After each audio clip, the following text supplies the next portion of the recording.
saw you somehow. Okay. Go We're live on YouTube now. We're live on YouTube now? Very Yeah, good. sorry, YouTube. Forgot Hi, about you. YouTube. What's that? Sarah? Oh. Kirby? Whatever. My friend Kim says she can't hear. Okay, she can't hear. Yeah. So. Do we have sound or not? Well, I'm hearing through something.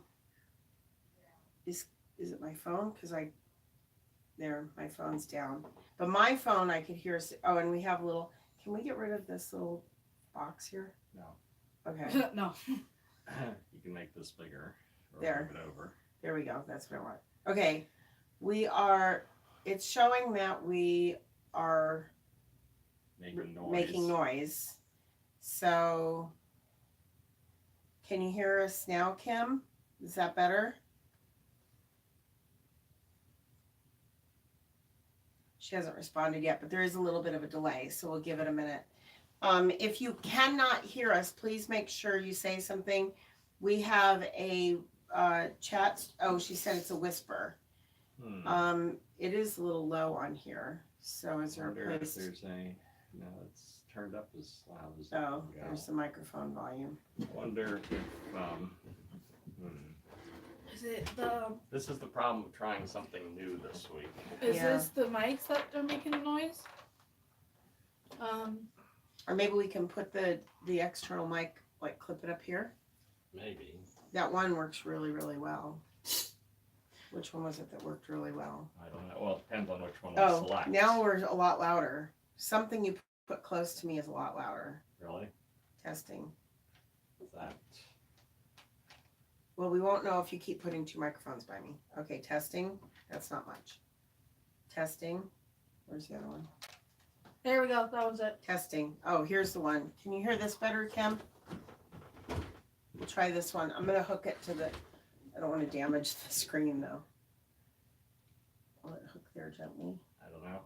Okay, let's see if that works. Is that working better? Well, we're getting a little bit more of a green line. I hear the speaker moving. Do we have to have it up here close? Well, I don't want to switch it, though. Well, we may have to, or just kind of hold it there. Okay. We'll get this eventually. She could hear the microphone moving around, probably. Yeah. Is that better, Kim? So, okay, play. that's better. That's better? Okay, perfect. Okay, good. Thank you for letting us know. Why can't we put it up here? It still wasn't picking up much. So I'll just hold it out here. I'll be the mic stand. My name is Mike. Stand. It's going to fall over. No, let me just hold it because it makes a lot of racket. Okay, sorry. Okay, so Emergent Christianity by Emergence Christianity by Tickle. Phyllis Tickle. Phyllis Tickle. That's She hard to died say. in 2015. Oh, She was 81 years of age. wow. That's sad. I mean, it's good she lived her long life, but it's sad because she died. Right. Yes. And it was in 2015. That's like 4 years ago. So. Yep. And you're good at math. We're proud. Yes. You know what I want to do. I'm gonna just be an adult and not do it. There you go. Okay, well, what Phyllis argued is that Christianity, along with the world as a whole, is undergoing what has popularly been called now the Great Emergence. And she argued that about every 500 years or thereabouts, the world transitions, at least the Western world, in certain ways. So, for instance, 500 years ago, we had the Great Reformation. Before that, 500 years earlier, there's the Great Schism, splitting Eastern and Western Christianity. Before that, you had the monastic movement beginning around 500 or 600. Gregory the Great, Pope at the time, helped solidify that. And of course, going back before that, then of course you have the advent of Christianity and all the changes that created. Whether or not the shifts... You should probably lean forward because of the microphone. Yeah. Whether or not the shifting is... Okay, she can't hear well. She still can't hear well? Yeah, I'll just hold it closer. We'll get this eventually.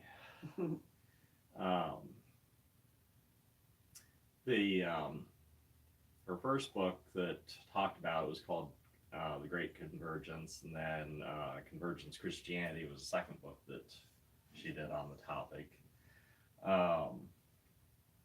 And you have she described it as the church having a rummage sale every 500 years, but it's not an instantaneous thing. It actually goes over a period of a number of years. She suggested that the beginnings of the Great Convergence go all the way back to the middle of the 1800s. And some of the big disruptions that began at that time, say, for instance, with Charles Darwin's Origin of the Species, the American Civil War, and the lead up to that, abolition movement, and all of that. Of course, World War I was a big disruption in the way people think. And of course, continuing on through the end of the 20th century, you've got all of the changes that computer technology and the internet have created. Of course, we go back to the Reformation. Part of what made the Reformation possible was the invention of the printing press. That is, without the printing press, you wouldn't have had the ability of the reformers to get their message out as swiftly as they did and as easily as they did. That is, you have people that had similar ideas to what Luther and those around him had. For instance, Wycliffe and Huss. But both of their movements are rather limited in their impact. But when Martin Luther, according to tradition, nailed his 95 Theses to the door in Wittenberg, people... It was a piece of paper. It's a piece of paper. Feces. I said feces. Okay, it was... It's a piece of paper. Okay, it was not the 99 feces. It was a list of topics to discuss regarding theology and how the Catholic Church at the time was conducting itself. It's the problem with having a young adult on the panel. Yes, a millennial. Oh dear. Sorry. That's okay. You're doing fine. Yes, Am I you red? are. Yeah, you are. She's laughing so damn much. The within Christianity, you have what's called the emergent church or the emerging church. Phyllis Tickle argued that pretty much anybody under the age of about 45 is automatically an emergent. That is, as far as their thinking and the way outlook on life. You need to sit up so you can be heard. It's different than. Oh, she could hear you laugh. So she's really try turning up the volume on your device too, Kim. Is there anybody else that's listening to us? Yeah, there are other people, but nobody has said Nobody they can't else has hear. said they can't hear. Yeah, so Why try your device. Why aren't you guys using the ones that you used before? Well, before it was just through the cameras. We just use the phones. Oh. The other camera is weird, and so it's not working too well. Because the first time you guys did this, you could be heard easily. Well, the Yeah. other camera worked fine. This is a different camera than we've got the phone. We're Okay. experimenting, trying to figure out Okay. a What better works way best. of doing things. Okay. Oh, she did turn up her device. So Is that Kim, can you hear everything that he has said for the most part? Let's wait and see if she answers. Anyway, okay, so people 45 and under are considered the emergent church. or part of the emergence? You need to sit forward because I can only hold this microphone so close. Part of the emergence. Use your daughter's speaker. Hmm? Well, she laughed really, really loud. I'm So a loud laugher. and nobody, no, This is We- the we have the we've got one this microphone. unless it's also doing it through Can you the. hear me now? it's a Verizon commercial. We only have the one microphone that is actually working well. Apparently, So, and apparently not well enough. yes. Is it syncing with the is the video and audio syncing properly? I'd like to know that as well. I don't know. Kim, can you tell if the audio is syncing with the video? It's a whisper until your daughter talks weird. Huh. That's very odd. That's strange. What else is Wonder if we put all three mics together. If Well, the it'll other work two better. mics aren't picking up. That is only the one mic that's live. The other two aren't Testing. doing anything. Oh, it's only this one that's. Yeah, it's only that one I think that's working. Wonder if I cup it like this, if it'll work better. Is that working better? It seems to make the green line a little longer. Yeah. We need to get, okay, this is what I think we should invest whatever. Yeah, you should get like a speaker, I mean a Big microphone. big microphone right there, Uh-huh. and Just then it'll be one. perfectly fine. Yeah. Maybe So if rather we than these invest things. that, those are crap. Sorry. Well, it's not that. It's just a matter of apparently they're not. Strong enough. I Yeah. think they're not strong enough. So I was Okay. thinking that Oh, big microphone. she said yay. Okay, so is it working if I put my hand around it like this, Kim? What's different? What'd you say yay to?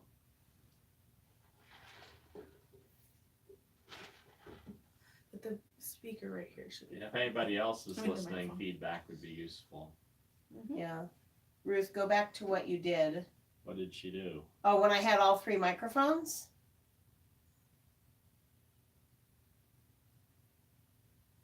I mean, I can. Oh, all three microphones. Okay, I'll just hold all three. It doesn't matter to me. That's Dad. There we go. Somehow this works. What are you doing? I'm just holding them all. We'll just hold them all together. Okay, does that work now? Is that I can working? hear you. Okay. Is the sound and the video synced together?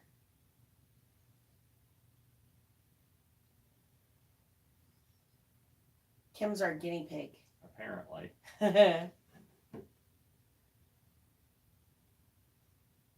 But a big microphone right here would be perfectly fine. Yeah, I guess it's okay. All right. So anyway, okay, so I have this question. Okay. Okay, you know how people say like celebrities die in threes? You kind of have to cherry pick to do that. Yes, you do. Like okay, these three celebrities died, so that's the three. Then the next time three celebrities die, okay, that's the three. And could this kind of like, is this like a thing, or is it, do you think she's cherry picking history? I think there's maybe a certain amount of cherry picking of history. That is the concept that the history of the world goes in cycles is a popular notion. You've had historians over the years attempt to find cycles or ways of explaining how things go in similar ways. And so, for instance, Toynbee was a famous historian from the previous century, the 20th century. And he argued that you could track the rise and fall of civilizations. Mm-hmm. And part of the motivation for trying to come up with a cyclical sort of system is that it has predictive value. Mm-hmm. And one of the things that people would like to be able to do is to predict when things are going to happen. Mm-hmm. And so, for instance, in the 1920s, you had a historian by the name of Spengler, very popular, he's a German historian, very popular. His book, The Decline and, what was the title? The Decline of the West. Mm-hmm. And he argued that we were on the downhill slope of history and that the West was going downhill and things are going to get bad. Of course, Spengler's not all that popular anymore since he turned out not to be quite accurate.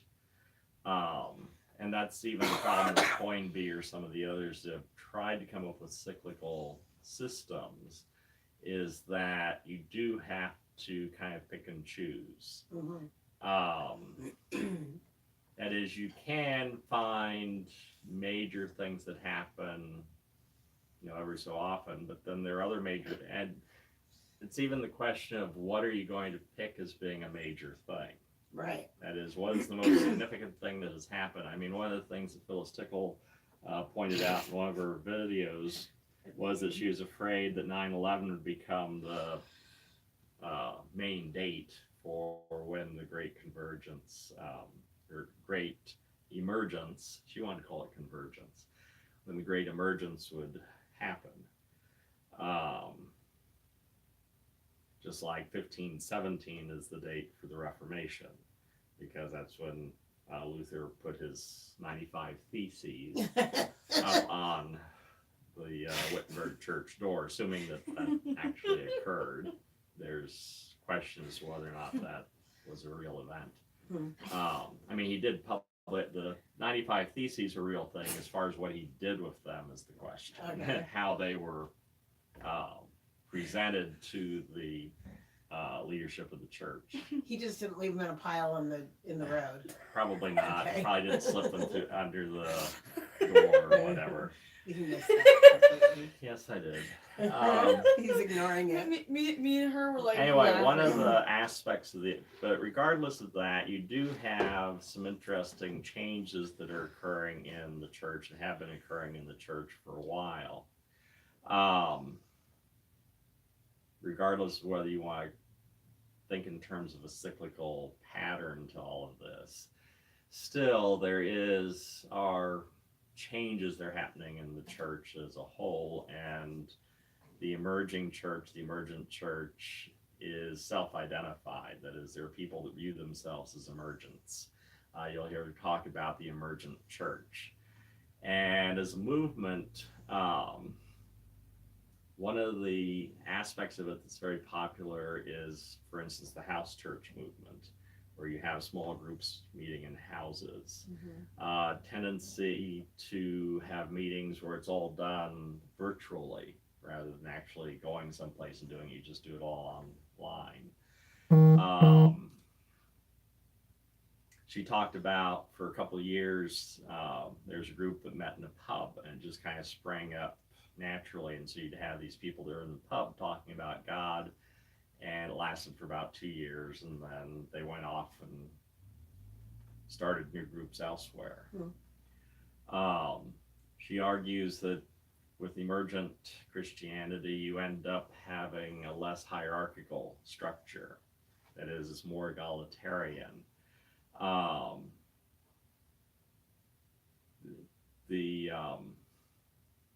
They make a distinction sometimes between the actual and the real. We can talk about that a little bit later.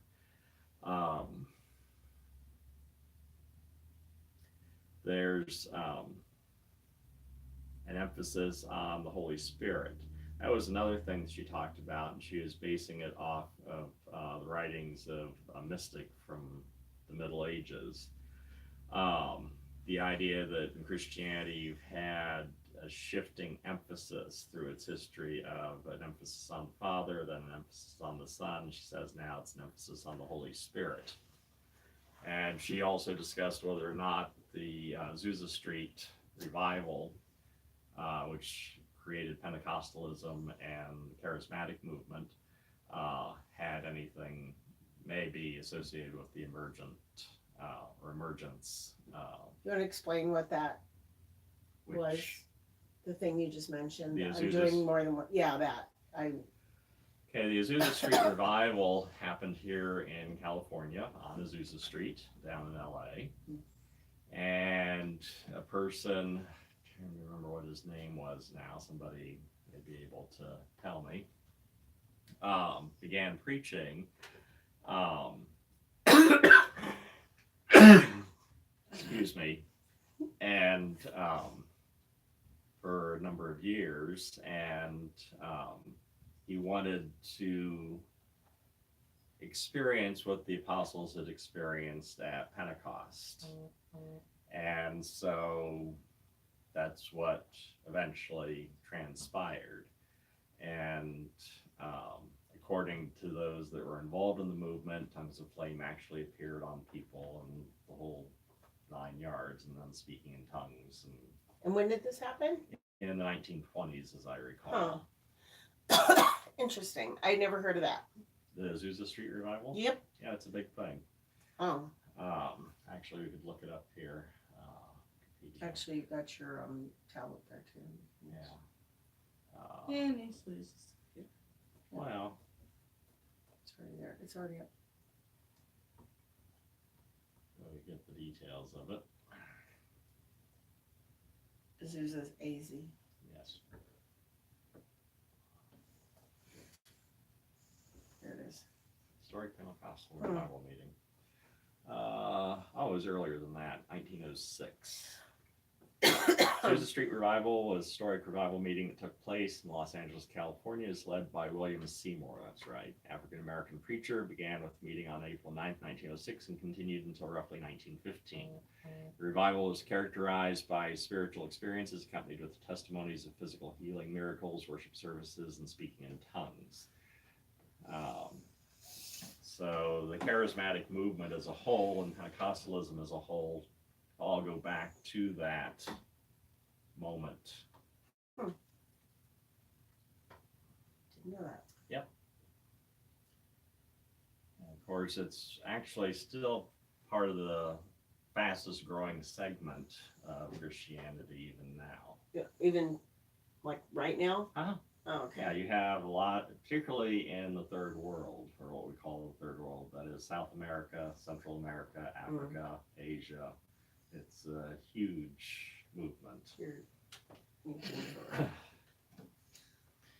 So, okay, so basically her argument is that there's these very pivotal events Mm-hmm. that causes some kind of major shift in church history, basically. Right. And a lot of it has to do with a question of what is authoritative, what's the authority. And it's a question, my favorite thing, it's a questioning of authority. Okay.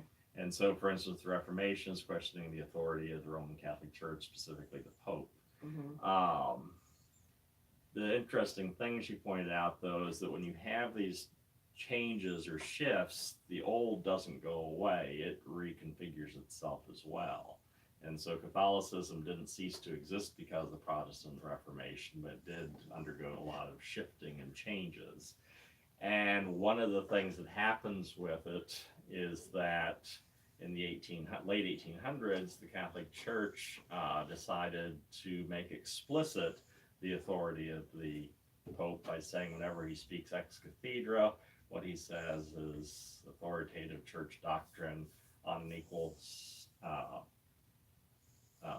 on par with Scripture. Okay, what's this ex cathedra mean? That is, when he's speaking as the Pope, making an official announcement, this is church doctrine, boom. Okay. And what he says, then it becomes authoritative and unquestionable. Okay. The difficulty with that, though, is, of course, that it makes it difficult then for the church to adjust ever. That is, if they make an explicit statement, for instance, that the clergy are supposed to be celibate and cannot marry, which they did, it's very hard to undo that. You can't just later on say, well, the Pope has changed his mind. And so how can you shift from that kind of a position where before they did that, although it had become traditional part of the Catholic Church for a long time, with it not being established as a fixed doctrine, changes could have happened. In Protestant Christianity, the Bible is viewed as authoritative, but then you've had the modernist fundamentalist controversy starting in the early 1900s, questioning what exactly does it mean that the Bible is authoritative. And so you have those that come down on the end of inerrancy, and that the text in its original manuscripts were without any mistakes whatsoever. And then you have other aspects of Protestantism that are questioning whether that's the case or not. One of the things that you see in Emergence Christianity is, like I said, the non-hierarchical structure. That is, that everybody is placed on equal footing, and authority. Then the question is, what is authoritative? Who is the authority? Now, obviously, in an emergence setting, no one person would be an authority. And so I'm not sure that that's something that is different than what Protestantism ideally was attempting to do. As Protestant churches, you have a variation in how they're structured. Now, Phyllis Tickle is coming out of the Episcopal Church, She grew up in the Presbyterian church. And aren't those both very hierarchical? They're very hierarchical churches. Who is their like guy at the top? I know at the Well, Catholic Church you see the Pope. Is there like a guy at the top or is it a group? Well, with Presbyterians, it's a group. Okay. With the Episcopal Church, they're a branch of the Anglican Church, and so the Archbishop of Canterbury is kind of the guy that's in charge of everything. And then you've got a lot of middle management in between. Right, because in any bureaucracy you have to have that. Yes. So. And so they're both very bureaucratic, both the Presbyterian Church and the Anglican Church. There is a tendency in human behavior to create hierarchies, whether they were there to begin with or not. Quakers have no hierarchy whatsoever. Even in their modern structure of their, because I know their churches have changed from what they originally were. Some have changed, some have remained. There's variation. That is, in a traditional, if you want to use the term, Quaker church, there is no pastor. Right. Everybody just comes in, they sit down in a circle and wait for the Spirit to move someone to give a message from God. In Baptist churches, you have a pastor who ideally, the role of the pastor is that he is the person or she is the person that teaches.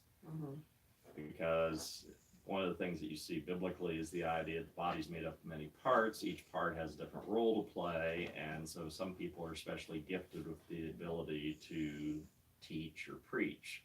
And so that are the ones that would be the pastor that would lead a Sunday school class or whatever. In Quakerism, you have no differentiation at all, if I'm understanding it correctly. Okay. In the Emergence Church, it is not quite at a Quaker level. You still have somebody that's kind of running things, but it's a lot more egalitarian in its orientation. Okay. Let's pause there for a second because a couple people have joined that are trying to figure out what we're talking about.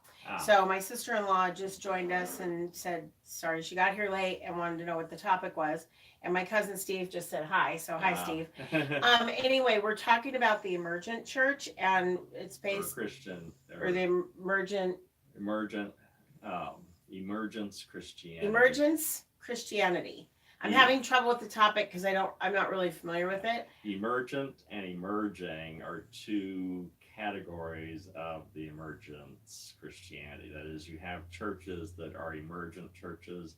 You have churches that are emerging churches. There's slight differences between them. There's actually about 9 different categories according to Phyllis. Lovely. Okay, so this is going to be a 20-hour show. No, we won't go that. Okay, so here's basically what it is in a nutshell. Is that this woman, Phyllis Tickle. Funny name. Yes, funny name. Easy to remember if you think in terms of being a funny name. I think her nickname was probably Kitchy Kitchy Coo. No. So anyway, she her premise of her idea is that every 500 years or so, there's a significant shift in Terry says hi. Hi. So that there's a significant shift in the church and in Western civilization. So like I said, I'm not really up to speed on this. I'm just kind of briefly reviewing what I have learned so far. And this, and basically like the Reformation was one, and she argues that the church is going through another shift currently, that people under 45, who we have a representative here, are considered the emergent. They're part of Emergence Christianity. That is their mindset just as naturally that way because of what they have grown up with and been influenced by. Okay. Yeah, growing up being a Christian in a Christian family and all that. Well, right. Yeah, but that's what makes you Christian as far as the. Well, that's not what makes you Christian. No, but as far as the underlying thought processes that you have, Phyllis Tickle would argue that the culture that